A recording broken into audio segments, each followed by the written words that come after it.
It's a traditional performing art with a rich history. It draws 1 million theater-goers per year. It's Kabuki. Explore this art with Kabuki actor Nakamura Kazutaro on Kabuki Kool. Today's theme is Ukiyo-e. We look at the relationship between Kabuki and these famous Japanese prints.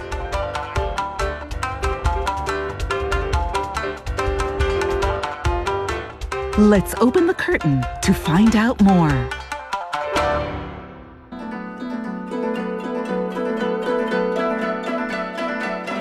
Hi, I'm Haruka Christine.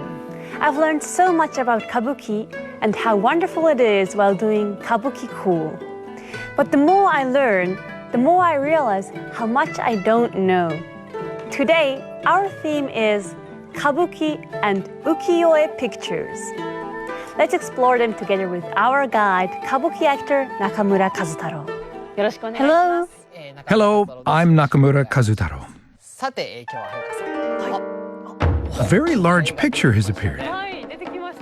Do you recognize it, Haruka-san? Of course. It's a famous Hokusai work. Yes, it's The Great Wave from Katsushika Hokusai series called 36 Views of Mount Fuji. It's a very powerful image. The wave is just about to crash down. Kabuki is a well-known part of Japanese culture, and so is Ukiyo-e. I'm sure most people are familiar with it.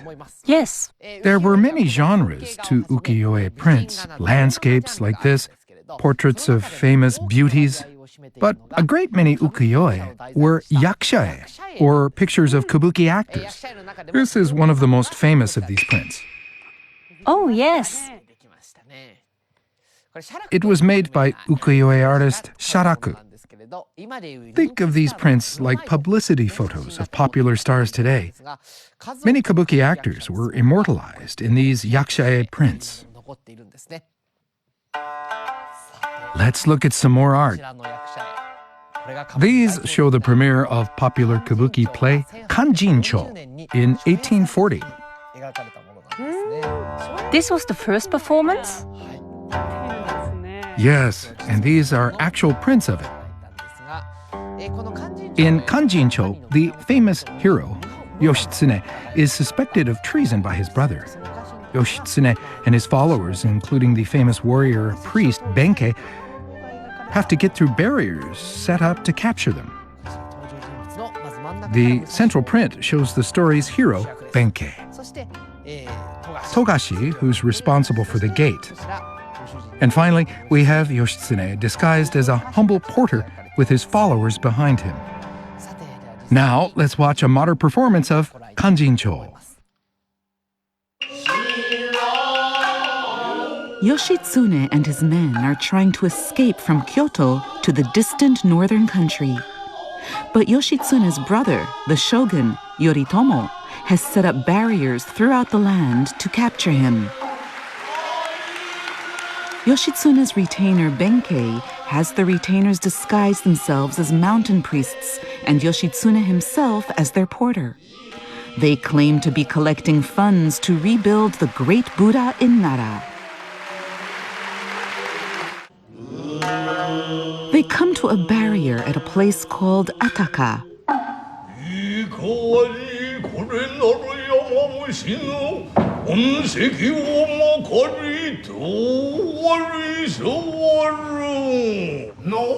But Togashi, the barrier keeper, refuses to let them through. He says that real mountain priests must have an official subscription list. Benkei takes a scroll and reads thunderously from it, making up the words as he goes.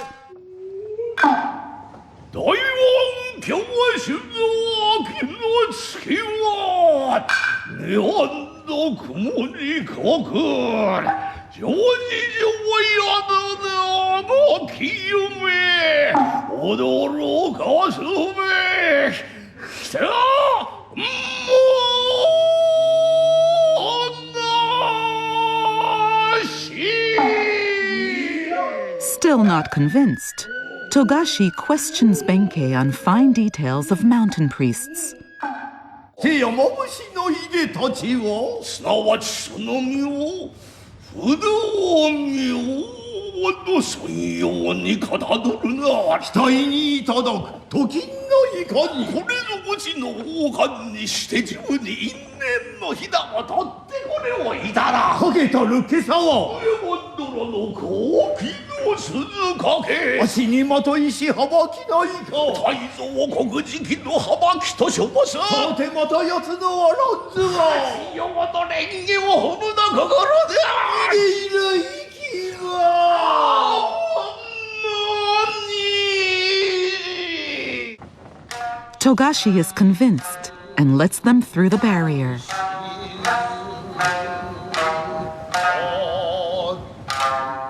But Togashi's retainer sees that the porter looks like Yoshitsune.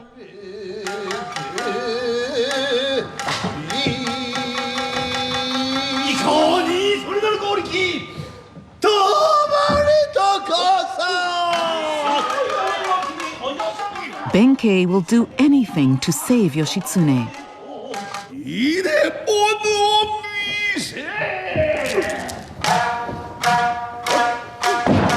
Benkei beats him to prove he is only a porter. In feudal society, it would be unthinkable to treat your own lord like this.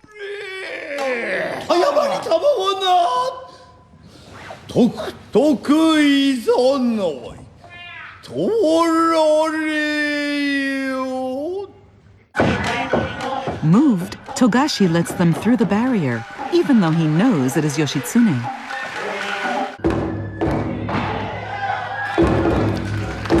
And this is how Benkei's cleverness and devotion get Yoshitsune and his men through the barrier of Ataka.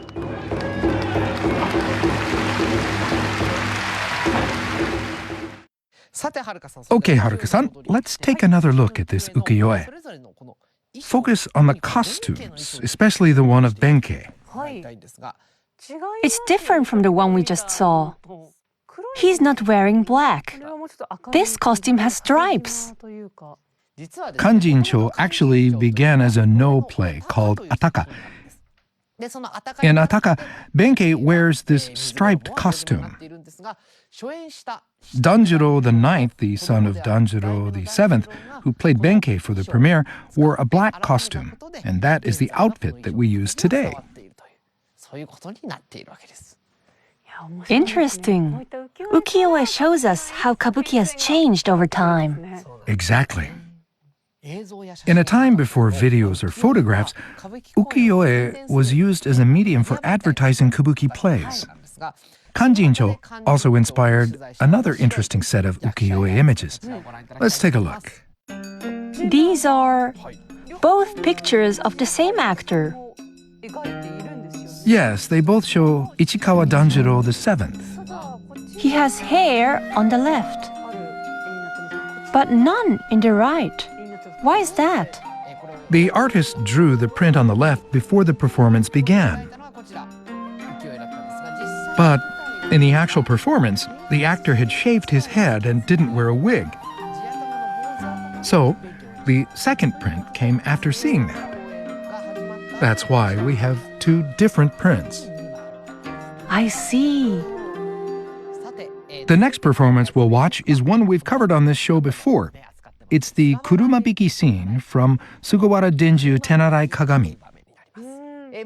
Let's look at an ukiyo-e print made in 1850 of the same scene. Okay. And here it is. Matsuo Maru is closest to me, and beside Haruka-san is Umeo Maru, and above him is Sakura Maru. Take a look at what they're wearing. They're all in red costumes. Exactly. Remember that. We are near the Yoshida Shrine in the imperial capital of Kyoto. Two of a set of triplets encounter each other, Umeo Maru and Sakura Maru.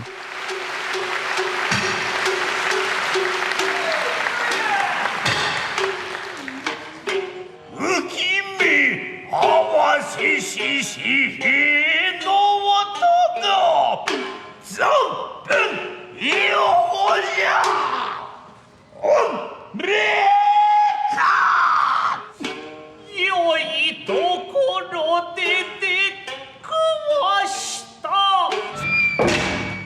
The carriage of the villain Shihei comes thundering down the street, and with it comes the third of the three brothers, Matsuo-maru, who serves Shihei, the man responsible for the exile of the man that Matsuo-maru's two brothers follow.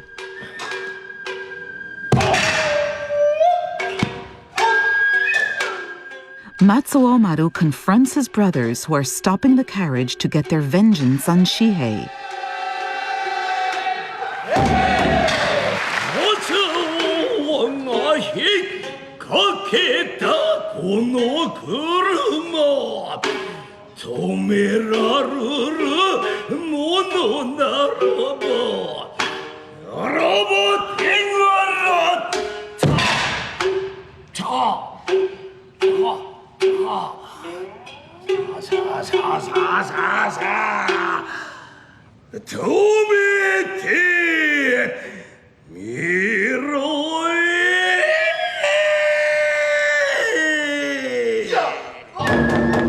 The triplets are on opposing sides, and the fight begins.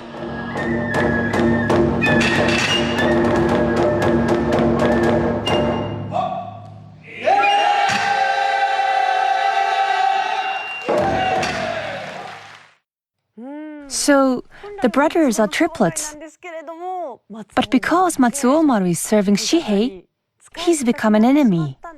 Is that why he's wearing white? As the Ukiyo-e print shows us, they used to all wear red. It makes sense for triplets to all wear the same color. But modern performances dress Matsuo-maru in white with a pattern of matsu or pine trees. It's easy to identify Matsuo-maru if he wears a different color. I can tell apart who's on which side. It's fun to see how costumes have changed over time. Yes. Now, let's look at another ukiyo-e print. What is it? It shows an Edo period Kabuki dressing room. Wow! Down here, someone's relaxing and eating. Above him, this guy is holding something.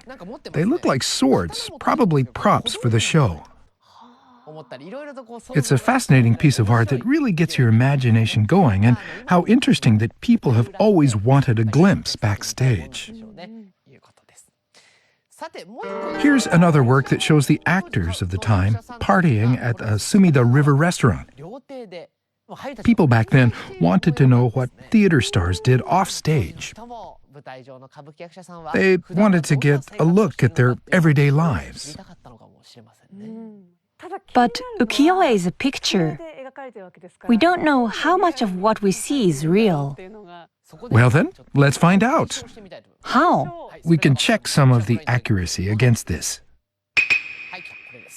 This ukiyo-e shows Ichikawa Danjiro IX playing Yurunosuke in the play Chushingura. Now, look at this. We also have photos of him in the same role. How do they compare? Side by side, the ukiyo-e shows all the key points. It does, including the rather long face of the actor. So although ukiyo-e probably adds a layer of glamour, they actually present the distinctive features of the actor. It's a historical record. Fascinating. Now, let's move on and take a look at another work. Its title is Aotozoshi Hana no Nishikie. Nishikie means brocade print, and the title suggests that the play is a Nishikie come to life. We saw ukiyo-e inspired by Kabuki. Now we're going to see a play inspired by ukiyo-e? That's right. And here is the print that this play is based on. It packed a punch. It's called Toyokuni Manga Zue. It's the work of hugely popular ukiyo-e artist Utagawa Toyokuni III, who was active in the 1800s. It's a series of prints of actors that Toyokuni began in 1859. I see. This is Benten Kozo Kikunosuke, the hero of the play. He has a feminine underrobe of red crepe, and his hair is in a messed-up female style, so he's slightly feminine. But he's also powerful and masculine, coolly drinking some sake. There is a tattoo on his shoulder. Yes, Benten is all the more attractive for his ambiguous gender. Turns out he's a thief who dresses as a woman. After seeing the print, the up-and-coming Kabuki writer, Kawatake Mokuame, wrote a new play inspired by this image. So, what's the play about? Let's find out.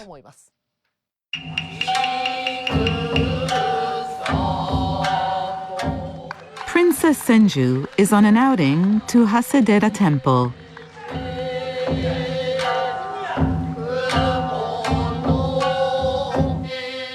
She encounters Shida no Kotaro and his footman. She was supposed to marry Kotaro, but he has long been missing. お家没落なされた志田左衛門様のご子息小太郎様というお方だ。But the two men are actually thieves. The man posing as Kotaro is the thief Benten Kozo. Kotaro's family had sent a precious incense burner to seal the engagement, and now the princess returns it. 家の宝の胡蝶の皇后わしがしっかり預かりましょう。 But then Benten Kozo encounters Nippon Daimon, a thief famous all along the Tokaido Highway. いかにもさよおままここへ来てくだされ。 Daimon tries to take the precious incense burner from Benten Kozo. Benten Kozo tries to resist, but he is no match for Nippon Daimon and is easily defeated. どうで一だ死ぬからだ。さあすっぱりとやってくんね。命を取らぬその代わりこの大門の手下になれ。 いかにも手下になりやしょう。 Eventually, stolen treasures and money bring together 5 thieves.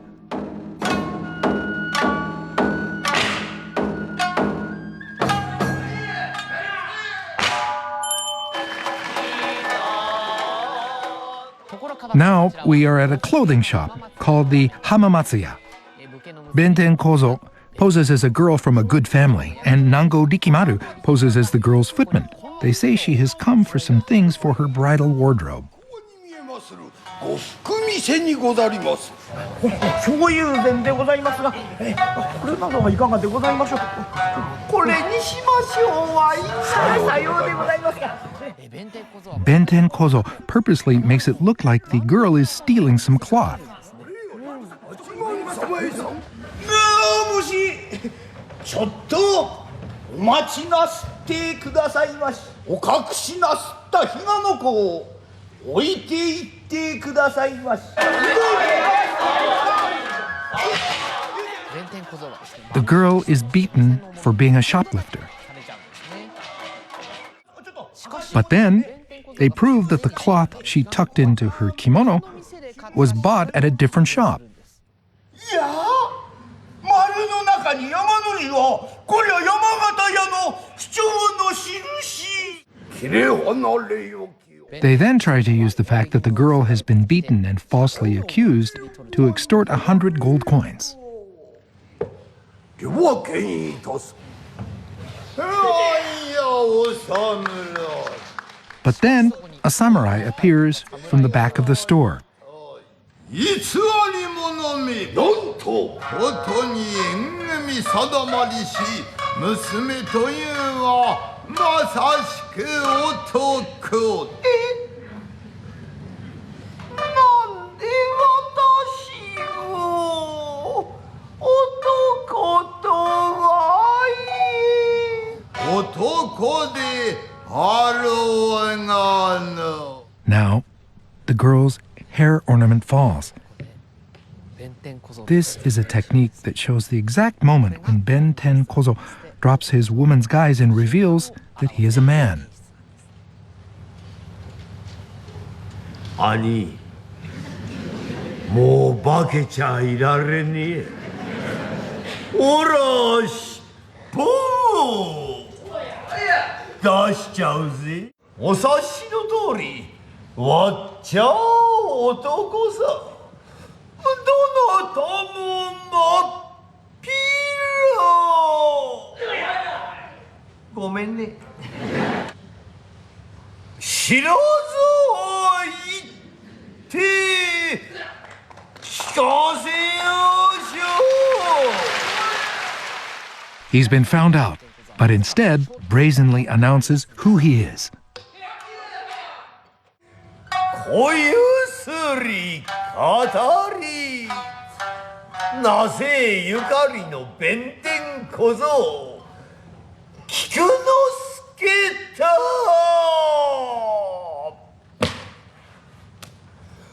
俺がこうだ This is the scene inspired by that print. Looks great, doesn't it? And when he takes down the kimono and exposes his tattoos, it looks just like the print. How amazing that a whole play was created around this one image of Benten Kozo. Wow. Kawatake Mokuame had a lot of imagination. He obviously enjoyed exploring new ideas. So what's next in the story? Many scenes are like a moving ukiyo-e, a testament to the beauty of Kabuki. Let's watch a classic scene. Finally, the 5 thieves are on the run, and they assemble on a riverbank to escape by boat. They don't back down when they meet men sent to capture them.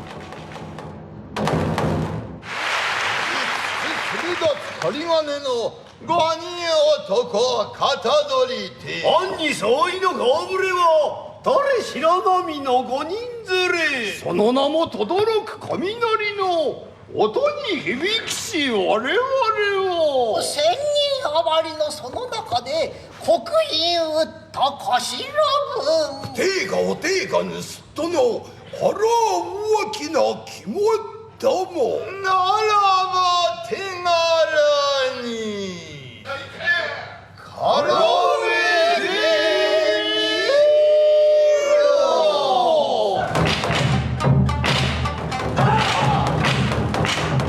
They challenge the arresting men and then escape their separate ways, promising to meet again.